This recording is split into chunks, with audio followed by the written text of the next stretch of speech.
Thank you for being with me today. Good morning. Good morning. You're very brave to come into the house of this big, scary criminal. You're very brave. Why do you think so? Well, I don't think I'm a big, scary criminal. I was being a little bit sarcastic, but... I've understood. Yeah.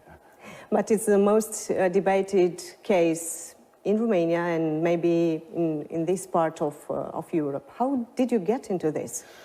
It's a really good question. That's a really good question. I think in life, if you shine bright, you cast a shadow.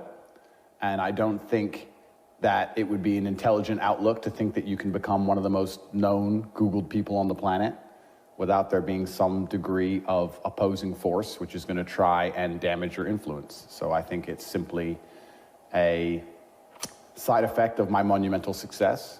It's not because I'm a bad person. It's not because I've done anything wrong. It's just what happens if you shine too brightly. This is what I believe. You've said this is a fabricated case. By whom? Yes, and I have to be careful because I'm inside of Romania, and I want to make it clear to the world that I don't blame Romania for this. This is not Romania's fault.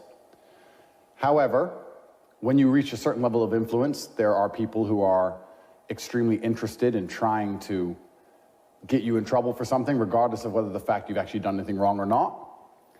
And there are some extremely motivated individuals who are trying to damage my life, not because I'm a bad person, not because I'm guilty of anything, but purely because of my influence. So, Romanians?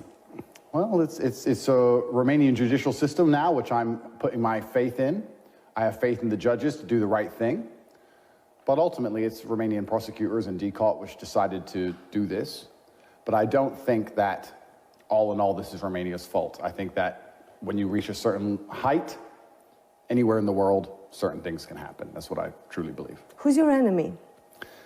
I don't know if I have enemies. I don't think it works that way. I think you just become,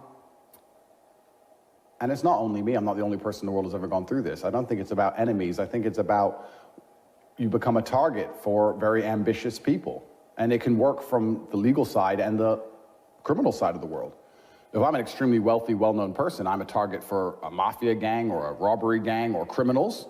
And you can also be a target for a prosecutor or someone else trying to make a career. So that's what happens when you become very large and you become very successful. I'm not the only person who suffered from this. I don't blame Romania for it. I have faith in the Romanian judicial system. I have faith in the judges to understand what's really happened and it all to be thrown away. I know what I've done and what I haven't done. God knows what I've done and what I haven't done. So I don't really think of it as enemies. I don't think these people are my enemies. I think you just become a large target at a certain level of influence, and that's the way the world works. It'd be very asinine and pretty childish for me to sit and think, I want to be extremely successful, and I want to have all these amazing things in my life, and I want to work very hard and everybody to know my name, and that's going to come with absolutely zero downside. I think that would be a pretty immature way to view the world. I think that there's balance, there's yin and yang, and there's a bunch of positives from fame and influence, and there's some negatives, and we've experienced some negatives. And all you can do is tell the truth and wait for the justice system to do its job. It was your choice to come to Romania. Correct. Why?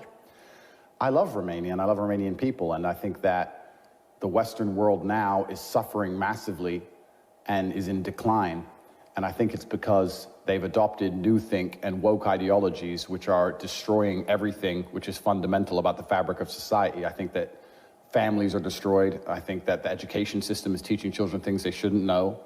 I think that society is getting more dangerous. Crime rate's increasing. Price of living is increasing. I think that the Western world is suffering massively. And what I loved about Romania when I came here 7 years ago is that it's quite traditionally conservative-minded. A lot of the woke insanity you'll see in America won't fly here, won't be accepted here. And I hope they stay that way. I hope Romania protects itself and protects its ideologies and stays a Christian country and makes sure that this new poisonous agenda is not widely adopted. We'll see as things happen over time. But I loved Romania. I think it's a beautiful country. It's got beautiful nature. It's safe. It's a very safe place. I feel safe here. And I have nothing bad to say about it. The people have always been very friendly to me, very nice to me. I've never had any problems from Romania or with Romania ever. So I came here to visit and I just loved it. And I love the old-fashioned ideology of people. I kind of liked that about the world, because I think in America now we have this new way of thinking, and it's genuinely insanity. I think people are on the borderline of insanity.